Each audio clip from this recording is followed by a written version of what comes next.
Hi guys, and welcome back to the InPowHER podcast. It's your girl, Alexis Liddy. Today's episode, I am speaking with Tori Kruse, who was Miss Missouri USA 2018. I was on her podcast a few weeks ago, and we were literally talking nonstop, and then we ended the podcast, and we're still talking, so I was like, homegirl, you need to come on my podcast, and we just need to chat it up. So we talk about everything from chasing your dreams after pageantry to doing what's best for you. We even talk about guys, all kinds of stuff. So I hope you enjoy this episode and take something away from Tori because she's just a hustler, a go-getter of a woman, and I admire her so much. So I hope you guys enjoy the episode. Okay, so like I just said, I'm here with Tori, another previous pageant queen, but you're a forever queen. So come on, titles forever, man. Big facts. And I was on her podcast and we were kind of just talking about life and chasing your dreams. And I loved how you were just so open about leaving where you were from to go chase your dreams. So did you have any experiences when you were in pageantry that made you feel like you had to stay in your state that you were a title holder in? Oh yeah. I was for so long. So I ended up, I'm from Iowa originally, right? And I moved to Missouri and started competing in Miss Missouri. And so there was a point where I was selling commercial flooring. Can we just put that out there in the world? I was selling flooring, you guys, the least glamorous thing ever. And it was fun. I was working with a ton of my really close family friends. And so it was an awesome job, but obviously I knew I did not want to sell flooring for the rest of my life. And so I really thought I wanted to be a sports reporter. And I was like, well, I have to win the title first because I don't want to leave Missouri. And let's be real, I'm not going to start I didn't want to start at the bottom of the totem pole, which yes. I think you all kind of have to start there when it comes to news anchor or sports reporting. But I was like, nope, I'm going to LA. Yes. So I just set that bar super high for myself. I literally had zero experience in sports reporting, but for a little bit there before I made that move, I fought with that in my head so bad where it was I'm seriously I might not win if I go to LA and I know that I want to be Miss Missouri USA. So what do I do? And so I did have that moment and I fought with it for a really long time until one day I was like, heck with this. I got first runner up and I was kind of a little bit fed up a little bit, I'll be honest, because I competed for so long. And so I was there's a part of me that was a little bit upset and did it kind of out of just do it. Who cares? Stop holding back your dreams because you want this other dream. And so I just got almost so fired up about it. And I feel like sometimes that's when I make the most, the best decisions for myself is when I get a little bit of fire under me and I'm I'm sick of this. I'm done. Yeah. And I knew I was coming back. But I was I will find a way to win this pageant and still pursue this other dream at the same time. Okay, this is really weird because I don't know if you knew this, but I originally went to school to be a broadcast journalism and be a sports reporter as well. I didn't know that. Yeah. And then I moved out to LA because I was I'm not starting at small town and then working my way up because it takes a long time and it's years of you kind of being unhappy and doing the bare minimal. And it didn't feel like a hustle. The news stations that were you can come here, you'll get a job right away. It was their seniors, the people that have been there for years weren't hustling and getting the best content, the best things to post on TV. And I'm I don't want to be under these people that I feel like I can surpass and work harder than and make better content than. So I was LA it is, just like you. And I did not know that. Yeah. So when you were saying this, I'm over here smiling it's me. That's crazy, girl. Yeah. So it's also crazy because how long did you compete for? I competed 6 times. Okay. I trained for 8 years, but I competed 6 times. Wow. So I can imagine. And were you about to age out when you moved to LA? I was one of the oldest ones at Miss USA. I mean, I was competing against some girls who were 19 and I turned 27 at Miss USA. And so technically I had about one more year, but that was the craziest thing. That was really weird. Going to Miss USA and competing against somebody who's 19 and I was 27. I mean, you were so different, right? Oh my gosh. You've had 3 different stages of your life, difference in that age difference there. And so that was a cool experience, but it was also, you could totally tell who were the people who were older and the people who were younger. And it was just, they hung out with each other and it was fun. But that was a really unique part of Miss USA too. Okay, I totally understand where you're coming from now, talking about being nervous about moving out to LA from Missouri, because if you've worked at this for so long and you got first runner up, which usually if you get first runner up, that means next year you have a really good shot of winning Miss Missouri. So did you think that potentially moving out to LA was going to ruin your chances of winning? I had that thought for sure. I didn't know. I had a really good relationship with the directors, and I still do. They're amazing, Van Bros. But I did. I doubted my move for a little bit. I was like, I have to do this so strategically. And not that I was doing anything wrong. I actually encourage girls to do that. If I was the director and I saw that some girl was saying, yes, I'm going to pursue this, but I'm going to chase this other dream at the same time, I'd be like, that's a leader. That's a title holder.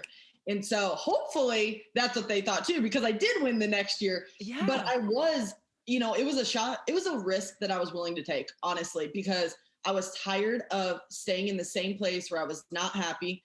And I figured, I had to lean on my faith a lot. Yeah. And so it was one of those points where I was like, you know what? If this is God's plan for me, it's going to work out exactly how he wants it to. And so when I finally leaned into my faith more than almost ever, then it was like, you know what? This is what I'm going to do in LA. God's going to lead me the right way. I literally, I Airbnb hopped in LA for about 7 to 8 months. I lived in 3 different Airbnbs because I didn't want a residency at all. I know, I was about to say. I was like, I know exactly what she was doing. Right? Like so many girls do this though in pageantry, just not very many people admit it. And so now, of course, then I was a little bit nervous about it, so I probably wouldn't talk this openly. Right. But, I think so many girls do this where it's like, come on, we need to be a little bit open with this because there's some girls right now that are probably listening to this podcast and they're thinking the same thing. And they're like, oh, I'm really nervous though. Like, what if they find out that I'm actually not living in the state? You can still have residency there. That's legal. Like that's legal. Is that the right word to use? Yes. Yeah.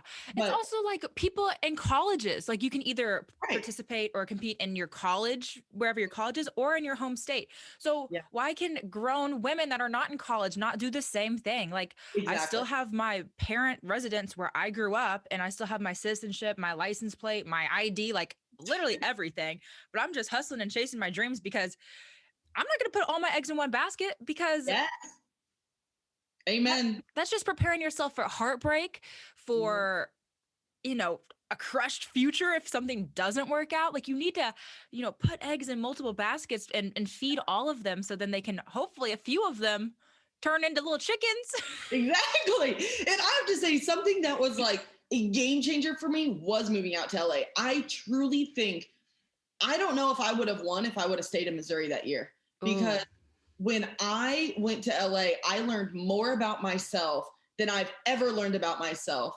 And I stretched myself more than I've ever stepped out of my comfort zone before. And there's something to be said about that too, ladies. So if you're listening to this and you're contemplating on moving somewhere else or stepping outside your comfort zone, do it. Because that's what leaders do. Do you think Tony Robbins, the top of personal development, do you think he just stays in his comfort zone every single day? No, not at all. So let's start acting like Tony Robbins, right? And let's start getting outside of our comfort zone and then also pursuing our multiple different passions. And this applies for anybody. You don't have to just be a pageant girl. Like you can be like, oh, my whole family lives here and no one's ever ventured out. Yeah, like you can break the mold. Be the person who does. Set a new generational wealth within your family, honey. Yes. Break the mold. Yes, baby. And I love that you said that because about like moving and growing more, because I was talking with my new directors, Jay Scott, and I wish I had them the whole time as Miss Indiana USA because they're just amazing. And he was saying, I don't understand sometimes when girls come back year after year and they haven't changed that much. And he said, instead of, sometimes maybe entering every year, maybe enter every other year and take that money to enter the pageant because pageantry is expensive, people. It's an expensive dream. An expensive dream. So use that money. And he said, go travel the world, go to Italy, go to Europe, go to Mexico, go get life experiences so you can build your character, understand the world more and gain a different perspective than you had going in from the last year. Oh, I so relate to that. I couldn't agree more. And that's why I say I trained for 8 years because there were years where I took off. And one of those years was, a matter of fact, I studied abroad in Italy. And so it was those moments when you don't just focus on one dang thing in your life. And like you said, it doesn't matter if you're in pageantry or maybe it is just like moving away from your family, and you can always go back. They're going to be there, I promise. And so you can always go back, but just stepping outside your comfort zone is, you learn so much about yourself. And we were talking about that on, my podcast when we had our conversation. And yeah, there's so much to be said about that. There is. And I feel like you hear every great entrepreneur, every successful person saying, I hope I'm not the same person I was last year. I hope I'm not the same person I was last month, because there's so much knowledge to gain and things to learn about to better yourself. And I'm gonna be honest, I was one of those people that never really liked reading. I hated reading. And now I have a ton of books and I love it. Right. And I'm the same way, because for Miss USA and plus the global pandemic lockdown, I was like, okay, I'm going to start reading. And I also did this 75 hard challenge where you had to read 10 pages every day. So I was reading these books and I was gaining more knowledge, and I was like, wow, I'm coming off like an intellectual. I'm like, whoa, what is going on here? And it's just because you're expanding your mind from just the stuff that you are normally put in front of and used to, especially if you don't read the news now. Reading the news has leveled me up as a woman, because now I know what's going on in our world. I know what's going on around with our government, with our money, with stock.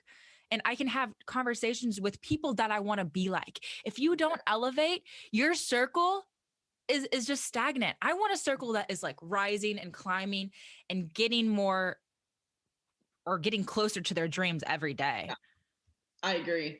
I don't agree on the news part. Really? I hate the news. But I will say in the same breath that you do, to speak intellectually to a lot of leaders. Yeah. You need to at least be aware of what's going on in our country, what's going on in our world. And so I would say that for sure. I just don't turn on the news. I have like different news apps that will give me like 10 minutes of what's going on. And then otherwise that TV is not going on any news station, because it's like instantly negative. Oh, 100%. Oh yeah, I do. I'm gonna preface this. I do not watch the news. I read. I get the Skim, and I also get the Morning Brew. The Skim is a little bit biased. Actually, not a little bit. It's definitely biased. It's very I think it's left wing. I get confused with the. I haven't read the Skim in a long time, but I read that every single day when I was in pageants. Yeah. And then the Morning Brew is more just like very factual, like no biased or opinions. Because you know how some of the writers get their little opinions in there and try to. Oh, no. Do they really? Really? It was so frustrating during, all of the Black Lives Matter stuff, all of the campaign stuff, looking at the news, having people talk about the news. Because you guys, I don't know if you know this, but the news is fake. They post whatever will get the most views and clicks. Breaking news. Breaking news. Like, we literally learned about that in school, because I'm sure you learned some of that as well when you were studying to be a sports journalist. But they were talking about ethics and morals and values, and how people don't really pay attention to that because they want more clicks, especially those like clickbaity titles of stuff. And it's like, this article wasn't even about that. Yeah. So fun fact, I didn't even go to school for sports journalism or communications, anything. I was a business major, so I majored in entrepreneurship. Oh. Which I'm using, thank God. But yeah. I actually didn't even go to school for that. So if we go back to me even branching out to LA, I literally, when I say zero knowledge, I literally had zero knowledge. Girl, I got to tell you this story because it's actually pretty hilarious. And I still have my highlight reel from this. Oh gosh. But when I was competing in Miss Missouri, I was working with Shandy Finnessy and Susie Castillo. And I just adore them, love them to death. They had pageantology. And I was working with them and I was like, you guys, like, all right, I want to go to LA. This is my idea. I'm like, how do you think I can get into like Fox Sports? And so I remember Shandy telling me, she's like, you know what? Why don't you go? Because I go tailgating it, well, I used to, at all the Iowa Hawkeye football games. Okay. And so she was like, why don't you go around and interview people at the tailgate? I was like, done and done.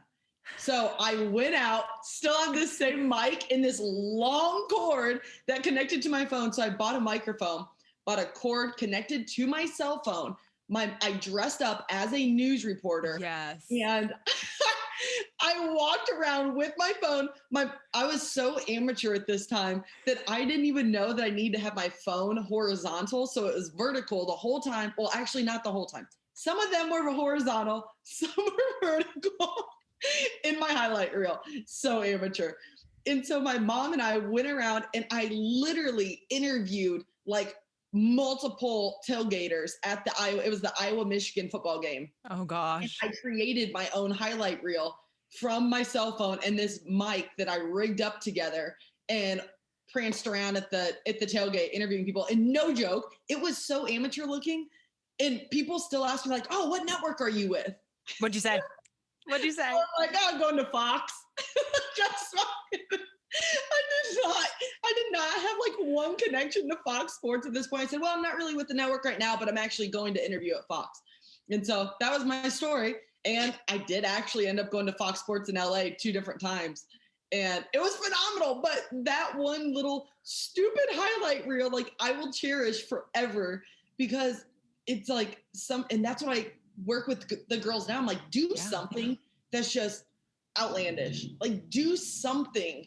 And then because I had that when I did that, I had the experience, I had the footage, and I could talk about that in my pageant interview.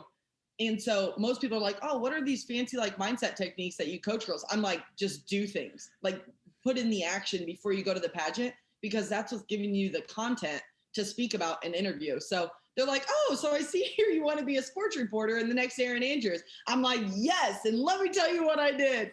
And they're like, whoa, like I would have never thought about doing that. And so right there, that gave me the confidence just by doing something so uncomfortable and so out there that nobody else would do or maybe even think of. But I went out and did it with no shame and had the time of my life, and then created this highlight reel. And I literally had the guts to send it to Big Ten Network and Fox Sports.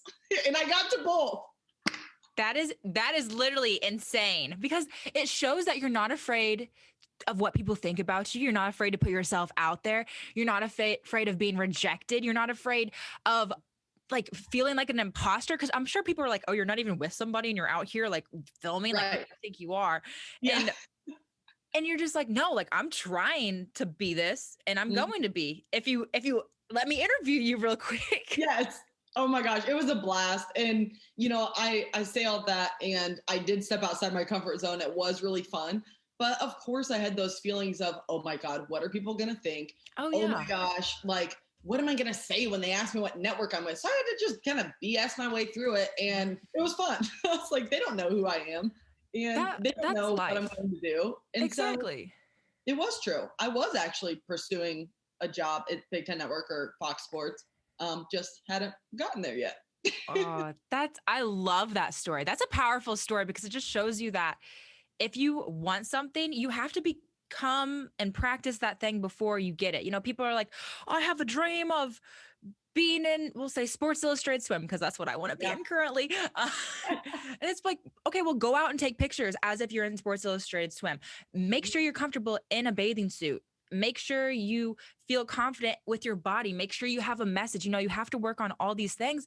And if you just say, oh, I want to be in the swimsuit issue, but you haven't practiced, you don't have a message behind you, they're not going to select you. Like, you really have to hone in on what you want to be. And that applies for everything. Like, if you know, we'll go really far out there. If you want to be a lawyer, like, you need to start like looking at practices and like doing fake cases, or maybe doing cases for your friends. Like, hey, like I have this, contract, can you look over it for me? And like, yeah, sure, to give you practice. Like, if you need that real life experience, no matter if it's like not quote unquote real.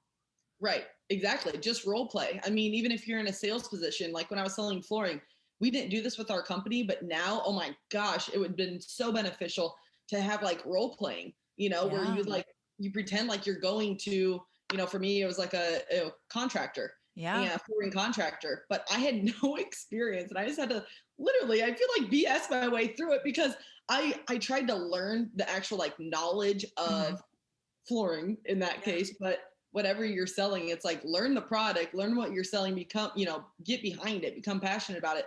But role playing with, a friend or a colleague or whatever it is so crucial. And it helps you so much, no matter, like you said, no matter what career you're in. Yeah. And this goes into practice makes perfect. Yeah. So like if you're a pageant person, you're competing for something, that's why you have to do mock interviews. You get experience. Yeah. If you're applying for a job, I was helping somebody who is actually training to be a lawyer and they had their first interview. And I was like, okay, like I'm gonna hit you with that Miss USA interview prep. Are you ready? And I was asking them questions and they're like, I never thought about that. And I was like, well, what if your employer asks you this? They're like, oh, that's a good point. Like they were jotting down like everything I was saying. And I'm like, have you not thought about this? Because you just got to practice and then you're going to do great. You're just going to go into an interview that's, going to pay you $150,000 a year blind without any practice. I'm like, come on. It's so true. And something that I did when I was preparing for Miss USA is I did stand-up comedy. Oh my gosh. I could totally see you doing that. You'd be great at that. I know. The only thing is nowadays, everything is so censored and sensitive. And, something can be okay today. And then a week later, canceled for it. So that's so true. It's kind of a scary time to probably be in stand-up comedy. Yeah, I've stopped for a while.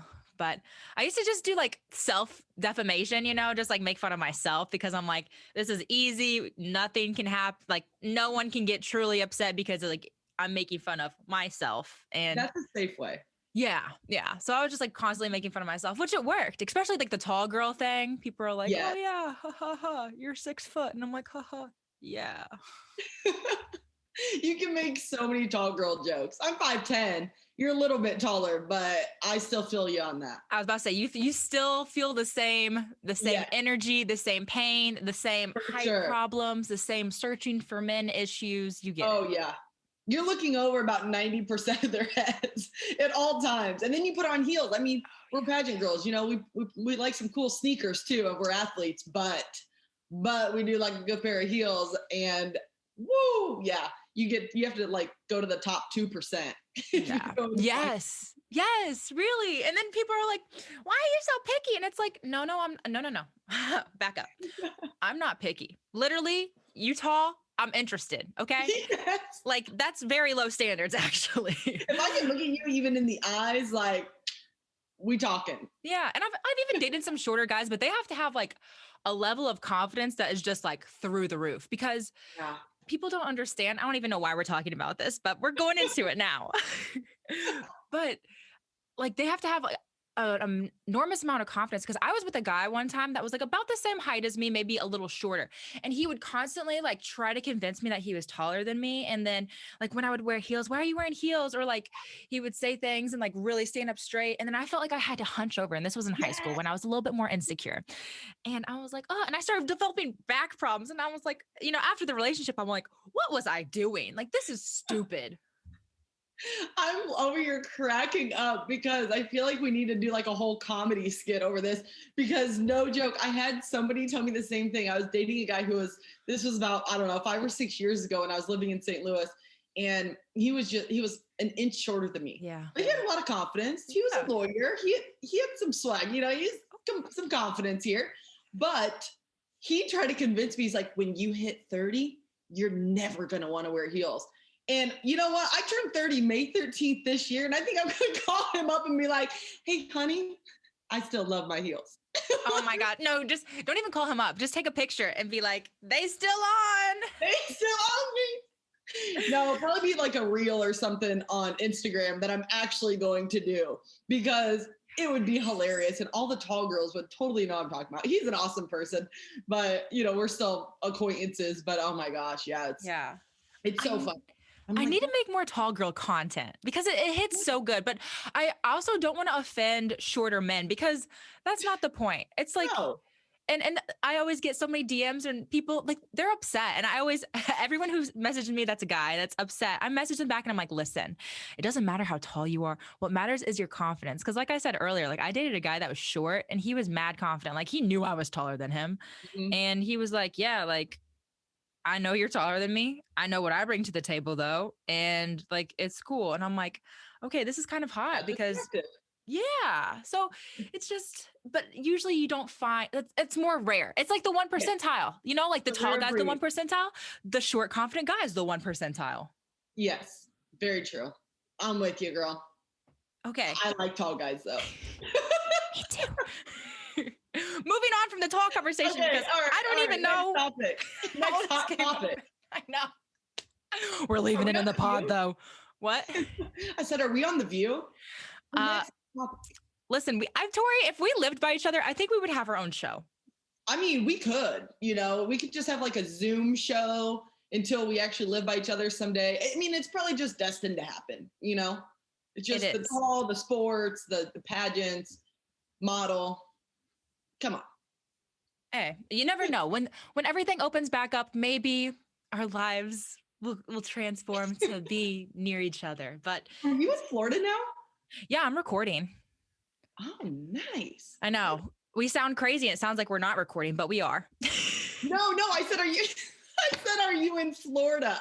Oh, I thought you said, are we recording? Oh my gosh. No, I'm not in Florida yet. This is my parents' basement, actually. Oh, but nice. I'm heading down there on Saturday, which brings me to this topic. When I was deciding to move to Florida, I was kind of struggling because I wanted to move to Florida for better opportunity for my career, to be around more friends, because I haven't been in Indiana, since college. And so I haven't had that many friends here. And especially when I moved to Indianapolis, I knew nobody. And I have more friends down there, more job opportunities, just a more fulfilling life. But I'm still currently Miss Indiana USA. So I was like, oh my gosh, like, are people going to be disappointed in me? Or am I going to upset people? And then I was thinking about it and I was like, Letty, homegirl, all of your appearances are over Zoom. You're going to have your laptop down in Florida. You can still be Miss Indiana USA 2020 and make an impact and make a difference. And so, like, when I was just kind of like had my come to Jesus moment and was like, girl, do your thing. How do you wake up? Yeah, exactly. I was like, you're all about breaking the mold, stepping into who you are, having people embrace exactly who they are and loving their authentic selves and doing what they want and showing them that they don't have to, be a certain thing or be what other people want them to be or do what other people want them to be. They need to do what's best for them, what makes them the most happy. And I was like, this is literally your message. Move to Florida, break the mold. I love that about you too. And I think that's why we connect so well, is because of your break the mold mindset and your whole mission. And it's really, more girls need to hear that, because and I feel like too, I love the Midwest. Yes. I love the Midwest. The people. But I'm originally from Iowa, right? And so I feel like Iowa, Indiana, my mom's from Indiana, so I have a lot of Indiana in me. But, the whole Midwest is just like, I feel like you can oftentimes get caught in the, oh my gosh, I need to get married. I need to start having kids. I probably shouldn't leave my family, or I don't want to, or I feel guilty. That's the worst, for leaving your family. And I get all of that. But I think a lot of girls, especially in the Midwest, for some reason, I don't know, when I lived in California, it wasn't like this. But when I was living in the Midwest, I just felt like so many people it was harder for them to break the mold, for them to step outside of their comfort zone. And so I think that's what I love most about you, is like, yes, you're Miss Indiana USA, but you're one of those girls that are like breaking the mold. You're pushing through and you're doing stuff that a lot of people need to hear. And I'm sure a lot of girls are inspired by, because how many girls do you think dream of becoming a model? I mean, like half at least. Yeah. But the modeling industry, I will be the first to tell you, I was a model in Des Moines, Iowa, and not the best market for modeling. Yeah. And so it's like, but all of these girls desire to do bigger things and not even bigger things. It's just desire have different goals. But there's something that like pulls you back when you're in the Midwest. And like, my heart and my passion is, I was just telling my mom this the other day. I was like, you know what, Mom? I want to do a speaking tour throughout the Midwest and speak to women and just encourage them to go after their dreams and let them know that they can still go home if they want. But I want to cover the whole Midwest and just let's have a women's conference and just encourage these girls that like, I believe in you. If nobody else believes in you, I believe in you, and pursue your dreams, because right now is the time to do it when you're young, especially if you're in your 20s listening to this. Like, Oh my it's gosh. the best time to do it. And if anybody's pushing you to get married or pushing you to have kids, like, girl, just listen to your intuition. If that's what you want, awesome. If that's not what you want yet, then awesome. Go after your dreams. And yeah, I don't know. I just want to encourage girls to just like believe in themselves and believe that if you have a dream in your heart, it's there for a reason. Yeah. And Pursue that. I think a lot of it comes through societal standards too. Like I've lived on the East Coast, the West Coast, and the Midwest. And the Midwest is a little bit more behind, I would say, in developing and forward thinking and cultural thinking as well. And I mean, I've talked about it being Miss Indiana USA to several leaders in our community about it, and they've recognized the same issues. And we're trying to move forward with progression in our state, but we're still behind. And it goes to like old cultural ways of thinking, like you have to get married, you have to have kids by this age. And especially like the age standards that are in our society. Oh, yeah. Oh, so overrated. And it goes back to like just pressure and security. Like when I was telling people I wanted to be a model, they're like, okay, but what are you really going to do? And I was like, no, I'm going to really be a model. And they're like, what's your job going to be though? And I'm like, I'm going to make it my job. And they're like, oh, sweetheart. And I'm like, oh, okay.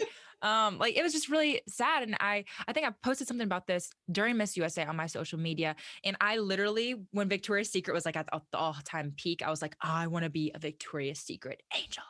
And like, I really wanted to. And I remember writing, down my future job on this whiteboard. And the girl next to me was like, oh, that's so funny. I'm going to write down, I want to be a mermaid on mine. And I was like, oh, okay. And we took this picture together. And someone sent me the picture literally a week before Miss USA. And I honestly looked at the picture.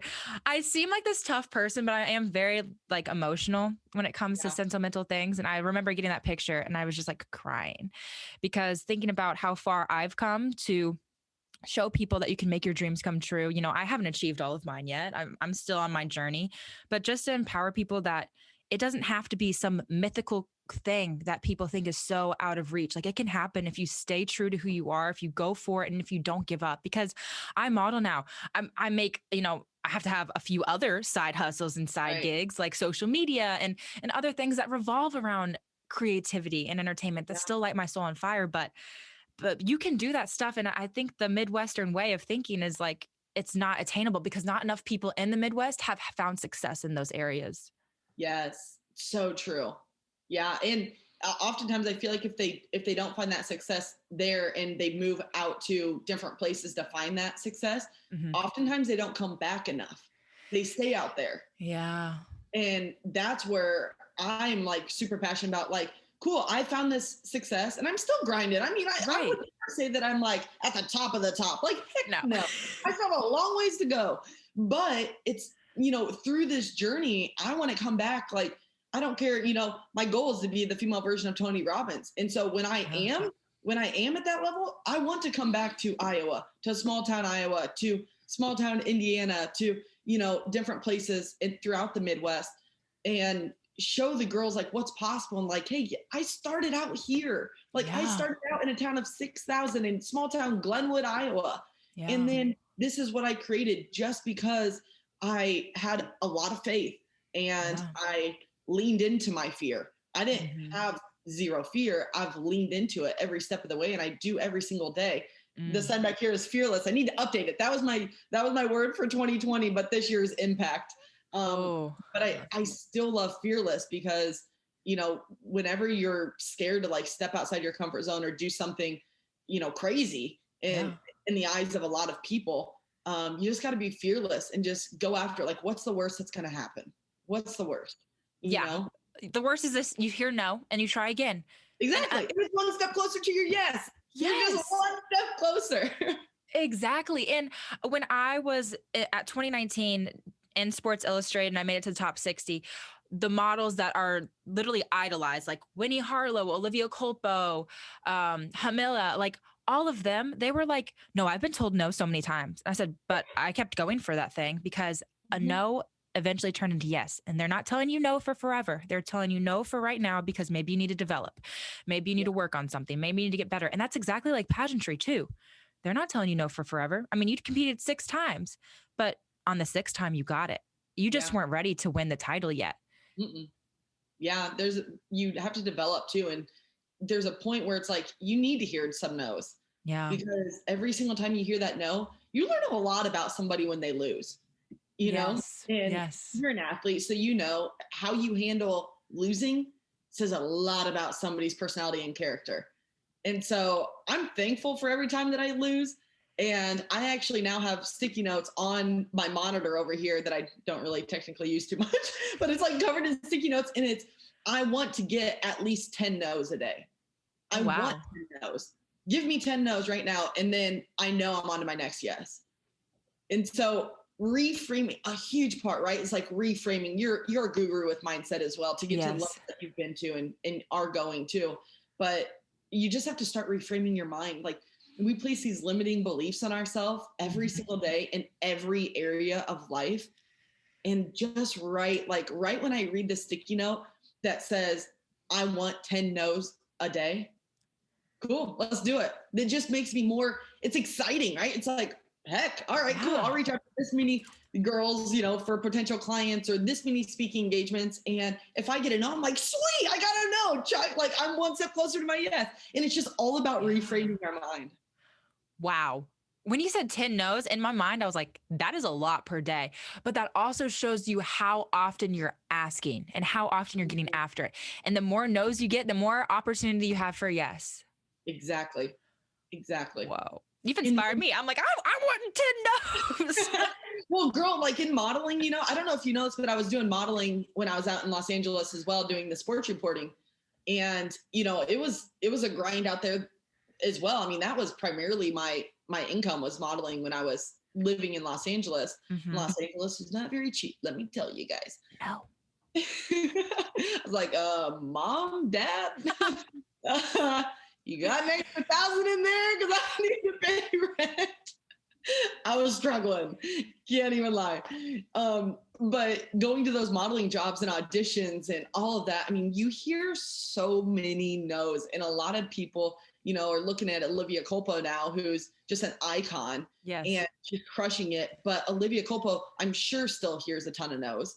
But what we see on social media are these amazing models that are getting all these yeses in our eyes.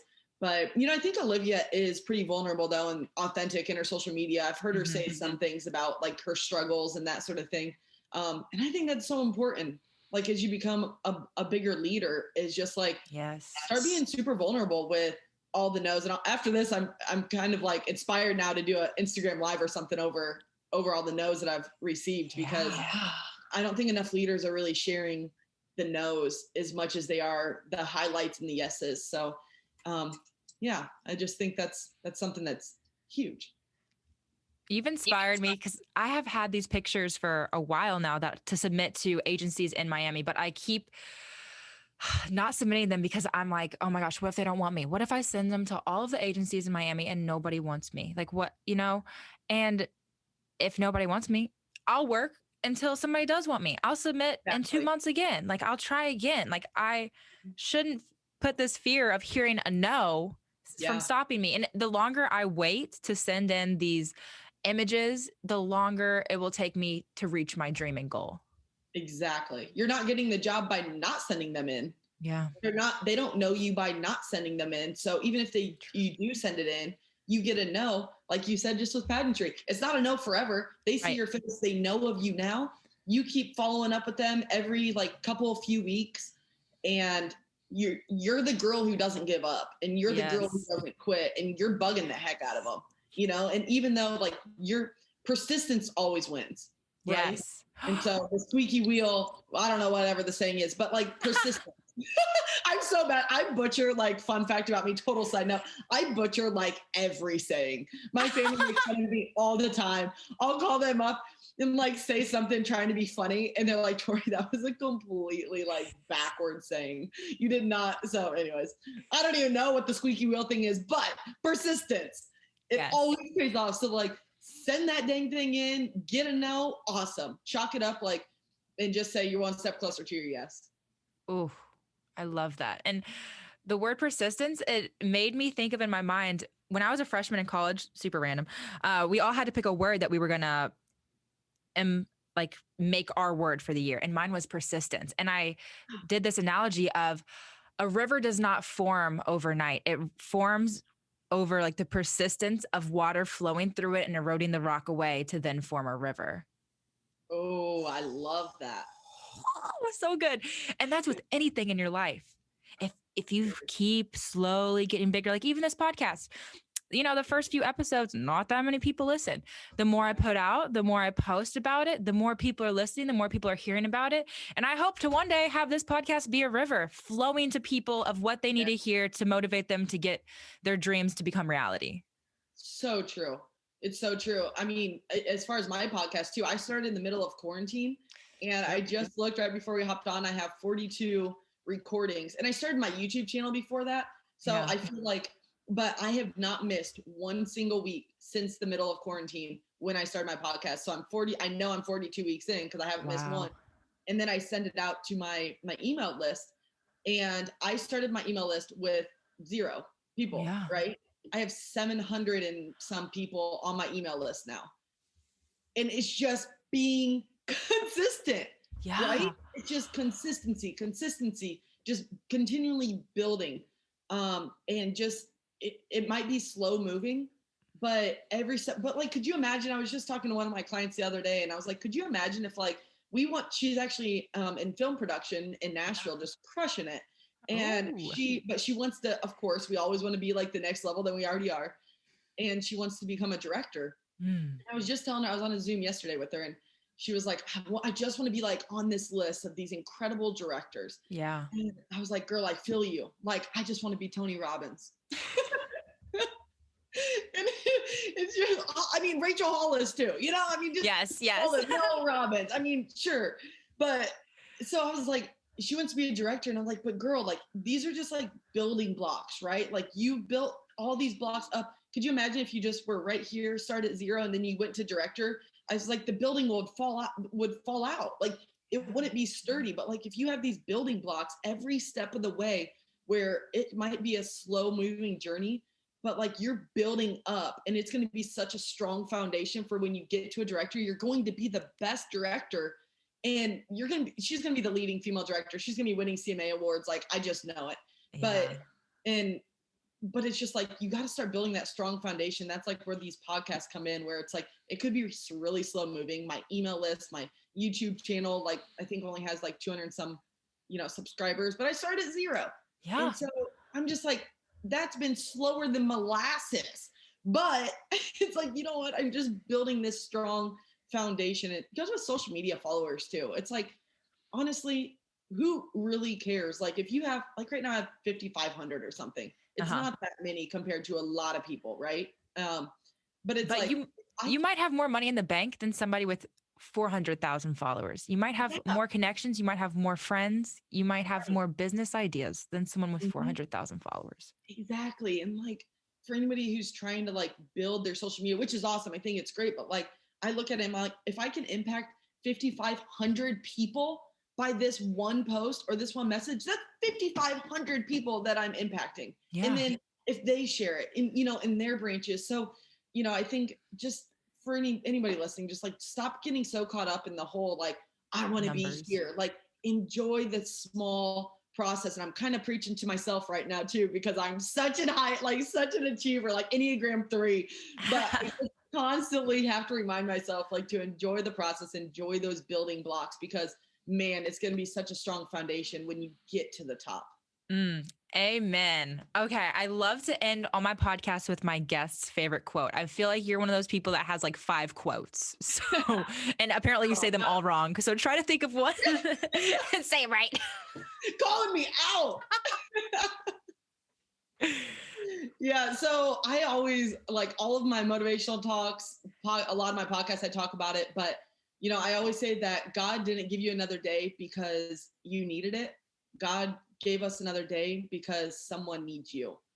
And I just live by that saying every single day. I have it up on my mirror in my bathroom. So when I'm getting ready for an hour a day or whatever it is, I'm staring at that. I'm like, all right, Tori, who's that one person that you can impact today? Because thank you, Jesus, for this day. Thank you, God, for giving me another day. But you know what? I know this day isn't for me. And I know he gave me this day because I have a voice that he is speaking through me and I can impact the world. So just want to remind people that God didn't give you this day for you. He gave it to you because someone else needs your voice.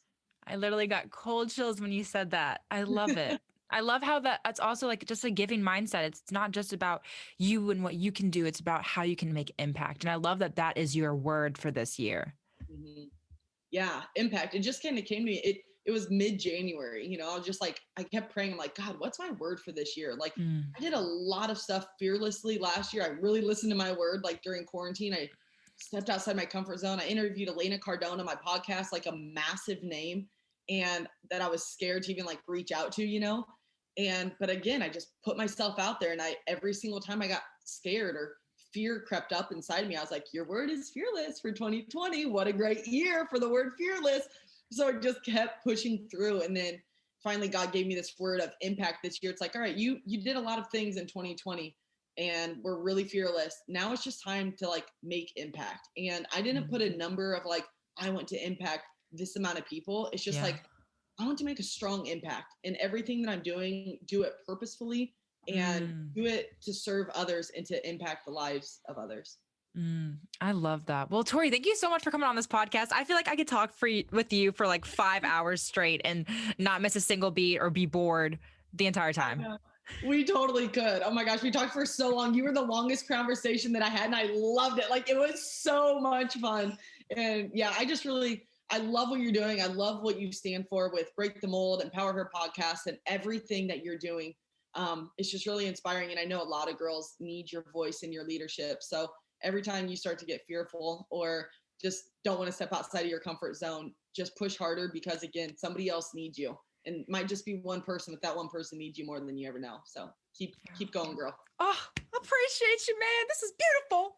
Okay, I'm thinking Tori and I low-key need to have our own show going on or something because that was amazing. All of her advice was absolutely great and something to incorporate. I've even incorporated the Noes into my life. It's a lot harder to ask for 10 things a day than I thought. It's also a little bit uncomfortable, but as we talked about, you have to get uncomfortable to get comfortable to get to where you want to go in life. So I hope you guys enjoyed this episode. And if you could subscribe, like, leave a comment, all the fabulous stuff. And I will see you guys next week. Bye.